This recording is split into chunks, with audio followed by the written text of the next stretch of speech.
What happens when a daytime television host pushes too far and a Hollywood legend pushes back even harder?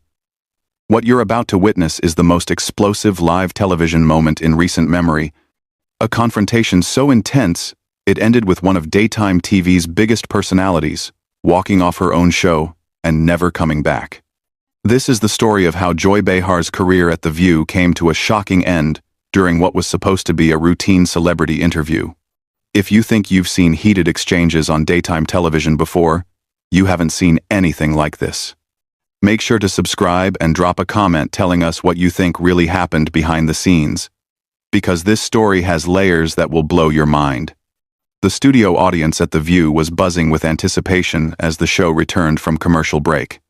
Joy Behar, sitting in her usual spot at the Hot Topics table, shuffled her notes one final time before looking directly into camera 2. She had that familiar glint in her eye, the one her longtime viewers knew meant she was about to stir the pot. "Welcome back to The View," Joy announced with her trademark New York accent cutting through the studio air. "We're here with Academy Award winner Kevin Spacey, who's joining us to discuss his upcoming independent film project. Kevin, thank you for being here." Kevin Spacey, impeccably dressed in a charcoal gray suit, sat across from the panel with his hands folded calmly in his lap. His expression was polite but guarded, the kind of carefully controlled demeanor that had served him well throughout his decades in Hollywood. "Thank you for having me, Joy," Kevin replied, his voice smooth and measured. "It's always interesting to be on live television." The word interesting seemed to hang in the air for a moment longer than necessary. Joy leaned forward slightly, her pen tapping against her notepad in a rhythmic pattern that regular viewers would recognize as her tell when she was about to go off script. "You know, Kevin, I have to ask," Joy began, her voice taking on that particular tone she used when she was about to make things uncomfortable. "There's been a lot of talk about accountability in Hollywood lately. How do you personally define redemption?" The question landed like a stone dropped into still water. Kevin's jaw tightened almost imperceptibly, but his media-trained smile remained firmly in place. "Well, Joy, I think redemption is about the work we do moving forward," Kevin answered carefully. "It's about contributing positively to the artistic community and focusing on the craft that brought us all together in the first place." "But is it really that simple?"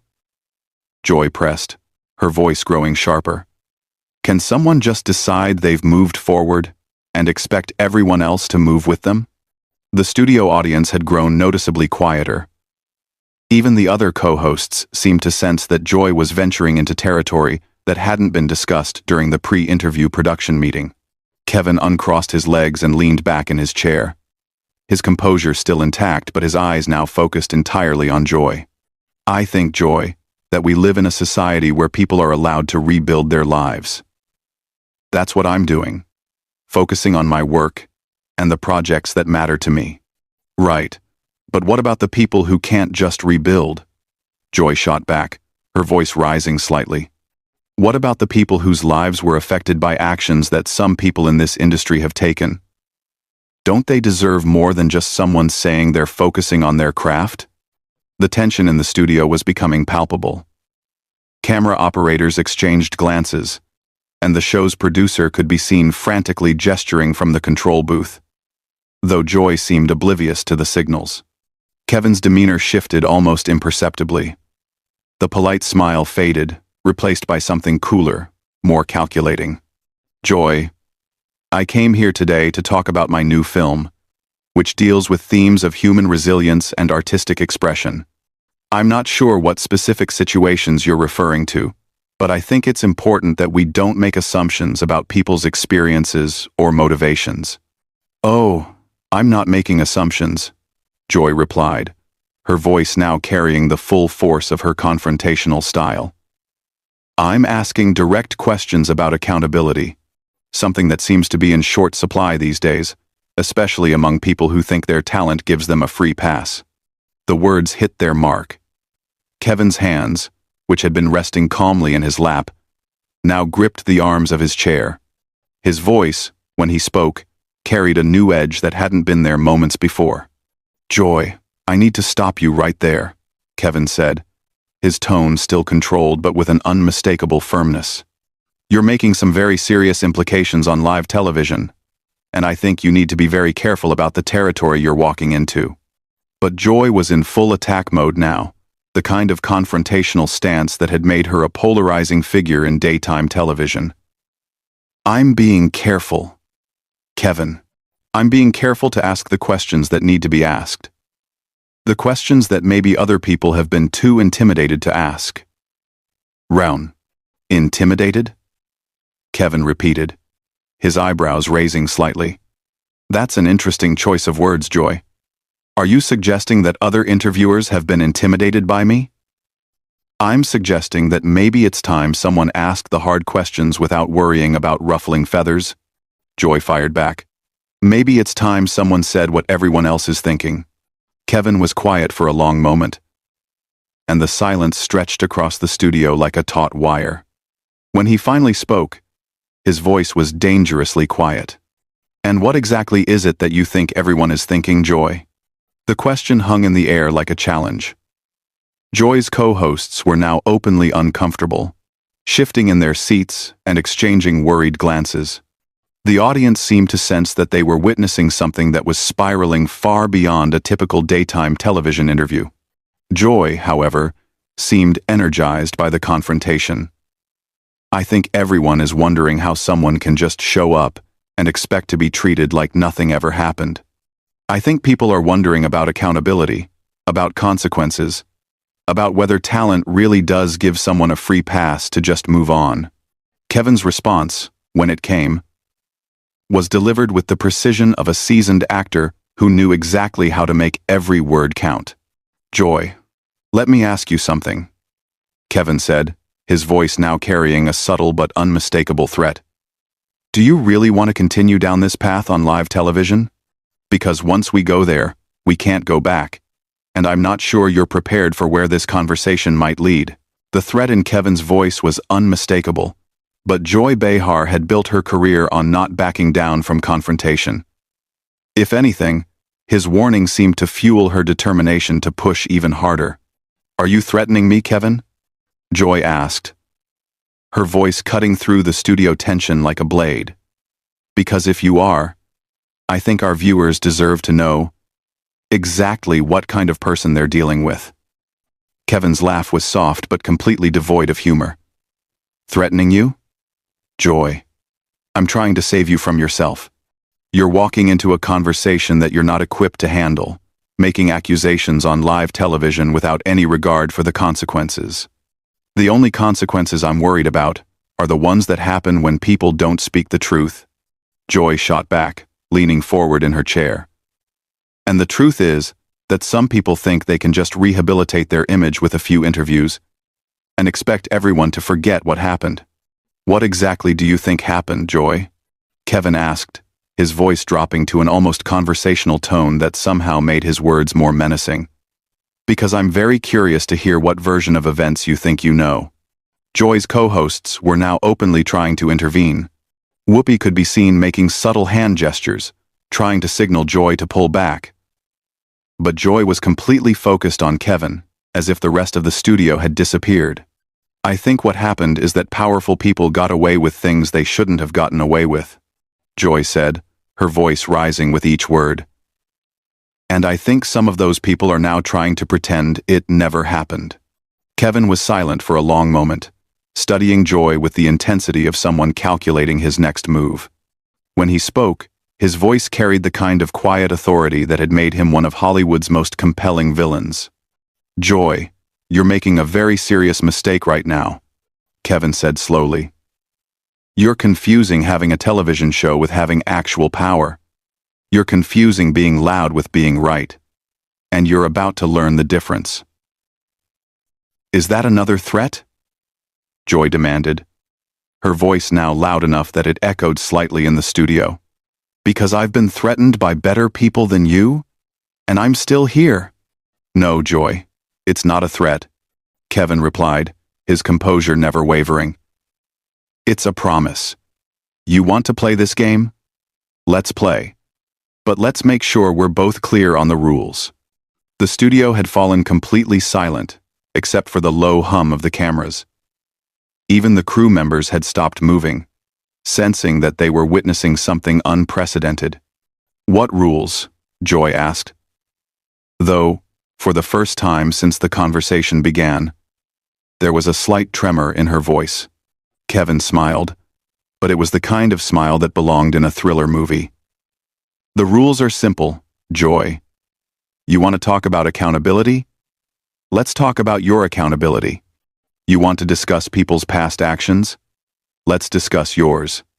"My past actions?" Joy laughed, but the laugh sounded forced. "What are you talking about?" "I'm talking about the fact that you've built your entire career on attacking people who can't fight back," Kevin said, his voice gaining momentum. "I'm talking about the countless guests who've sat in that chair while you ambushed them with questions they weren't prepared for, accusations they couldn't defend against on live television." Joy's face was beginning to flush red. "That's called journalism, Kevin. That's called asking the tough questions." "No, Joy. That's called being a bully with a microphone," Kevin replied, his voice now carrying the full force of his theatrical training. "And the difference between us is that I'm not going to sit here and let you do it to me." "You can't intimidate me," Joy said, but her voice was noticeably less steady than it had been moments before. "I'm not trying to intimidate you," Kevin said calmly. "I'm simply pointing out that if you want to have a conversation about people's behavior, we should have an honest conversation. And honestly, Joy, your behavior over the years has been far more destructive than anything I've ever been accused of." The accusation hit Joy like a physical blow. Her mouth opened and closed several times before she found her voice again. "How dare you?" she managed to say. "How dare you sit there and try to turn this around on me?" "I'm not turning anything around," Kevin replied smoothly. "I'm simply responding to your questions with questions of my own. You asked about accountability. I'm asking about yours. You asked about consequences. I'm asking about the consequences of your actions over the years." Joy was now gripping the edge of the table so tightly that her knuckles had turned white. "My actions? I've spent my career speaking truth to power." "Your actions," Kevin repeated, his voice growing more forceful. "The guests you've destroyed with your ambush tactics. The careers you've damaged with your reckless accusations. The people who've left this studio feeling humiliated and violated because you thought it made for good television." "That's not," Joy started to say, but Kevin cut her off. "The young actors who came on this show to promote their first films and left feeling like they'd been attacked," Kevin continued, his voice building like a prosecutor making his closing argument.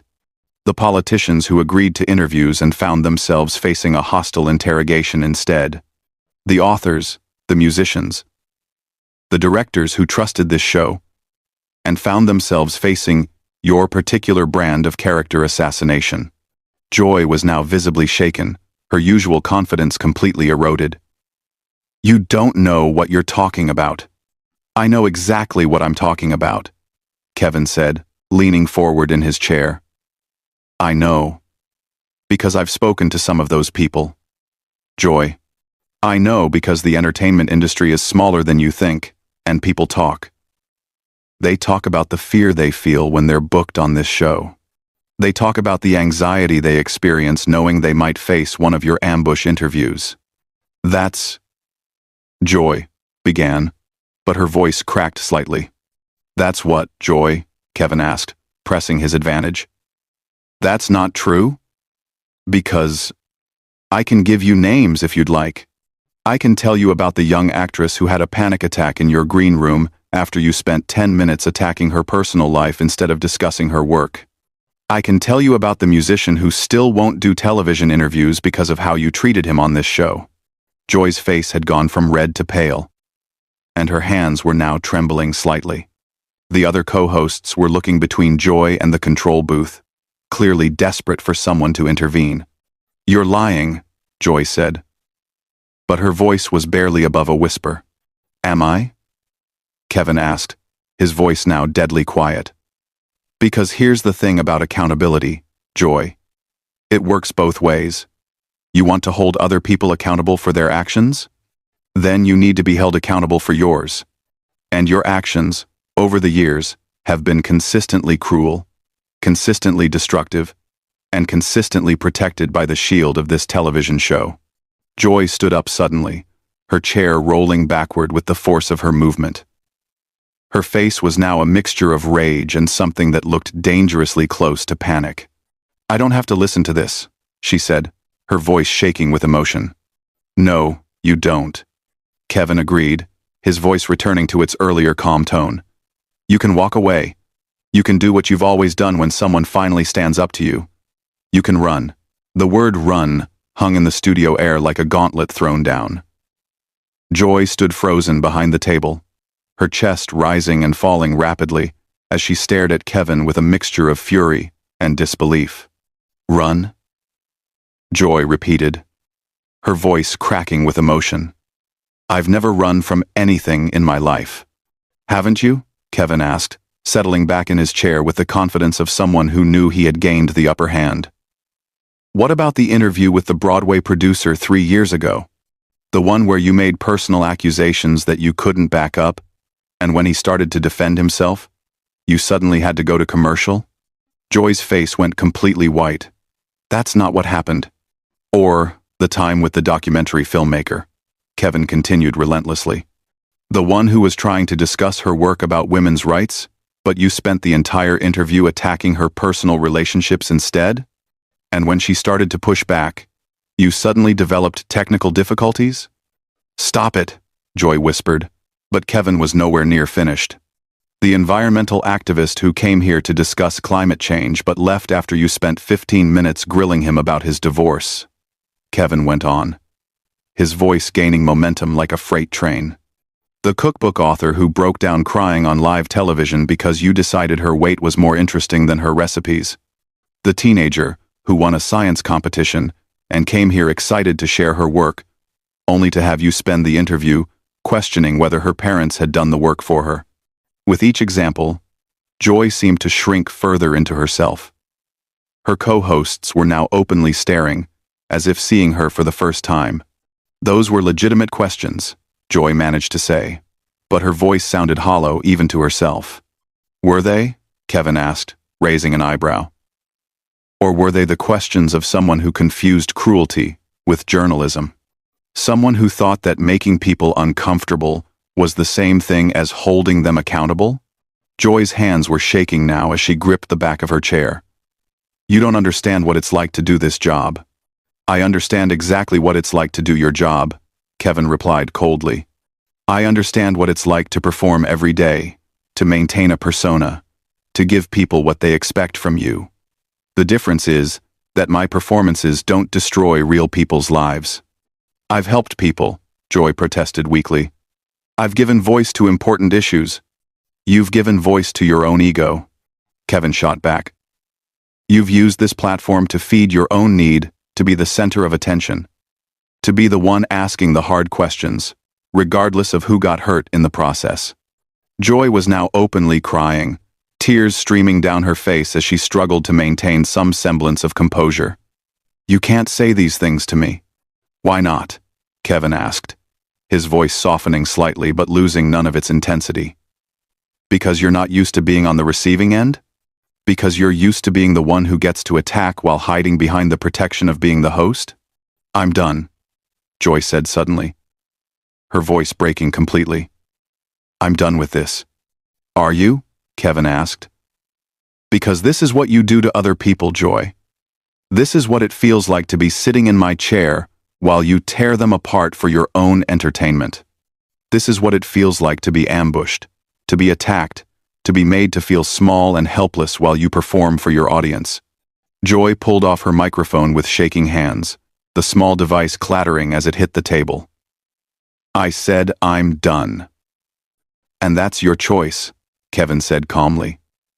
Just like it was their choice to leave, to walk away, to refuse to come back on television because of how you treated them.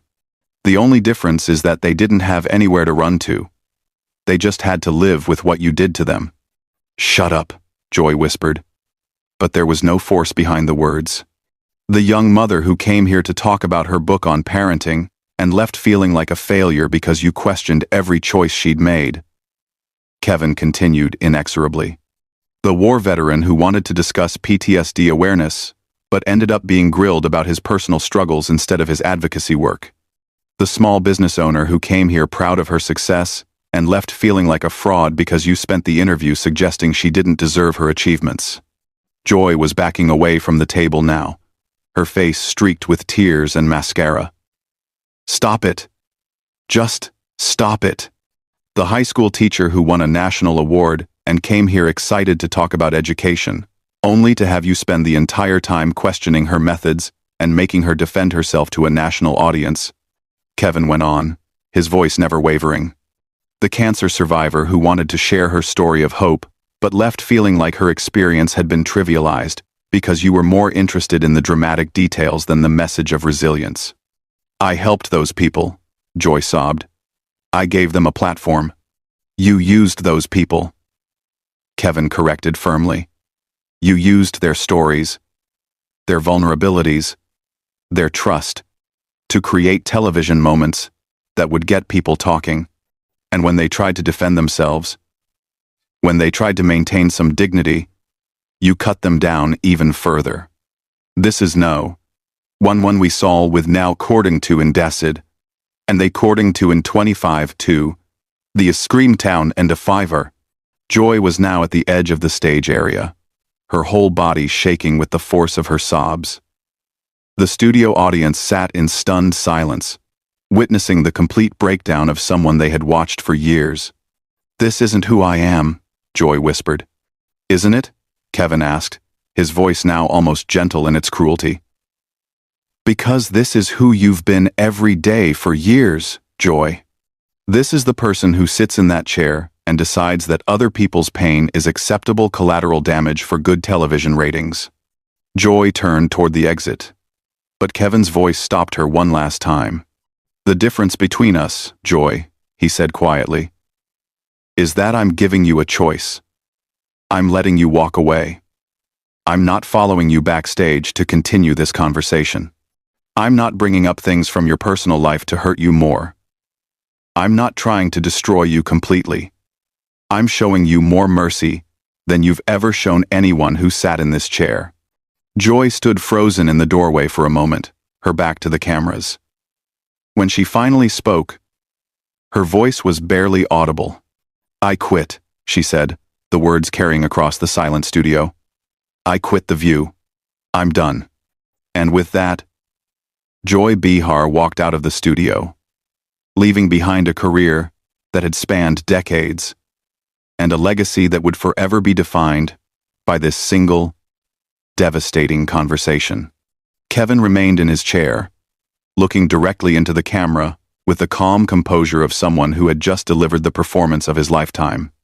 I think, he said quietly to the stunned audience, we should probably go to commercial. The cameras kept rolling as producers scrambled to figure out what to do next, capturing every moment of the most explosive confrontation in daytime television history. Joy Behar had finally met someone who refused to be intimidated, someone who turned her own tactics against her, and someone who showed her exactly what it felt like to be on the other side of her relentless questioning.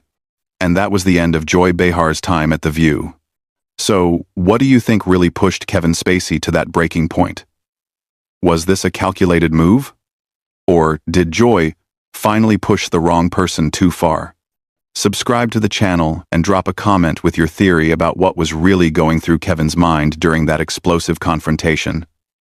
Because this story has more layers than what we saw on screen.